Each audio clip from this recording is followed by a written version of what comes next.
When we think about the internet, what comes to mind? Wi-Fi, right? The cloud? Satellites zipping around in space? It all feels so invisible. But here's the thing. That idea is almost entirely a lie. The internet isn't floating up in the sky. It's a real physical thing. And today, we're going to show you exactly where it really lives. And this quote, it just nails it. The cloud is not in the sky, it is under the sea. So we're going to pull back the curtain on our digital world. We're going to uncover this massive, hidden system that makes everything, and I mean everything, you do online possible. It's a story that's less about clouds and more about glass, steel, and light, running right along the ocean floor. So get this, the big takeaway is right here, over 95%. Think about that, more than 95% of all international data.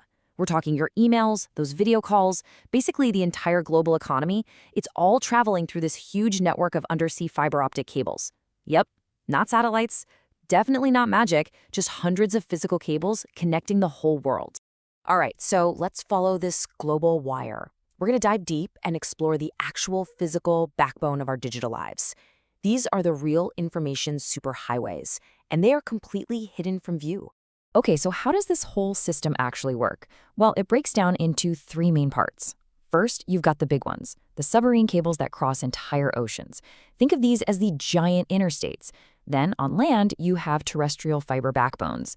These are like the national highway systems, linking all the major cities and data centers. And finally, you have these super important buildings called cable landing stations.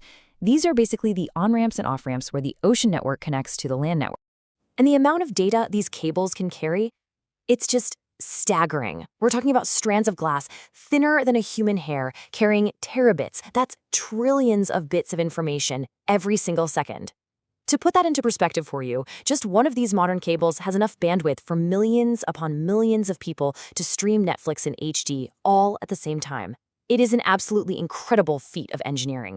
Okay, so we've got the physical highways. But how does your data know which road to take, right? Well, that's where the internet's own built-in GPS comes into play. It's all thanks to something called BGP, which stands for Border Gateway Protocol. The easiest way to think about it is like a Waze or Google Maps for your data. See, the internet isn't one single thing. It's a network of networks. Each of these big networks, like, say, Comcast or Google or even a big university, is called an autonomous system. BGP's job is to constantly look at all the possible roads between these different networks and figure out the absolute best, most efficient path for your data to take. And this really shows you what that journey looks like. Let's say you send an email. Your data makes a bunch of hops. It jumps from your home router to your internet service provider. Then it'll often pass through a huge hub called an Internet Exchange Point, or an IXP. That's a physical place where all these different networks come together to swap traffic directly. From there, whoosh, it might shoot across an entire ocean on a submarine cable before it finally lands at the destination server. And all of this happens in like the blink of an eye. But here's the thing. This system, as amazing and elegant as it is, has a bit of a dark side because it relies on just a few hundred physical cables and this one digital protocol. It creates some serious vulnerabilities.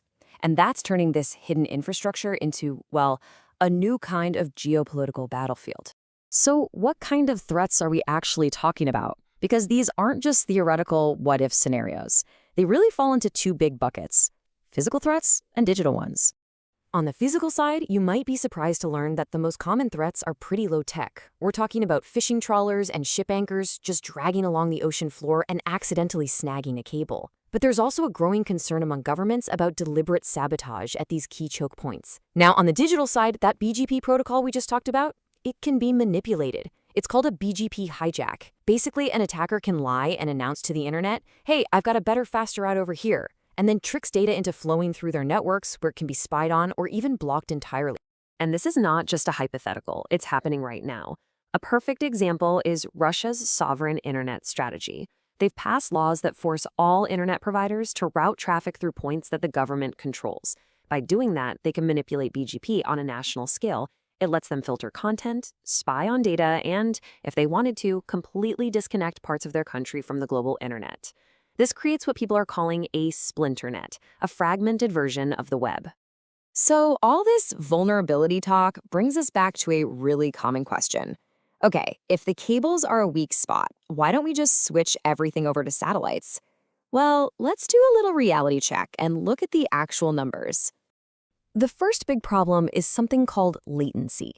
That's just the time delay it takes for data to get from point A to point B and back. With a fiber cable, that delay is tiny. We're talking 7 to 14 milliseconds. It's practically instant. Now, even with the best new low Earth orbit satellites, it's a bit slower. But those traditional big geo satellites way up in high orbit, the signal has to travel so far up and back down that the delay is over half a second. That makes things like video calls or online gaming pretty much impossible. At the end of the day, physics always wins. And then there's the other killer, capacity. A while back, 2 major submarine cables that connect Taiwan got damaged, so they switched on the backup satellite system. Want to guess how much of the lost bandwidth it was able to restore? Just 5%. That's it. That number really shows you the insane difference in scale. Satellites just can't handle the absolute fire hose of data that a fiber optic cable can. Now, don't get me wrong, satellites are incredible technology. They are absolutely critical for getting internet to remote places, for connecting ships out at sea, and they're a literal lifeline after a natural disaster knocks out other communications. But here's the key. They're a supplement, not a substitute.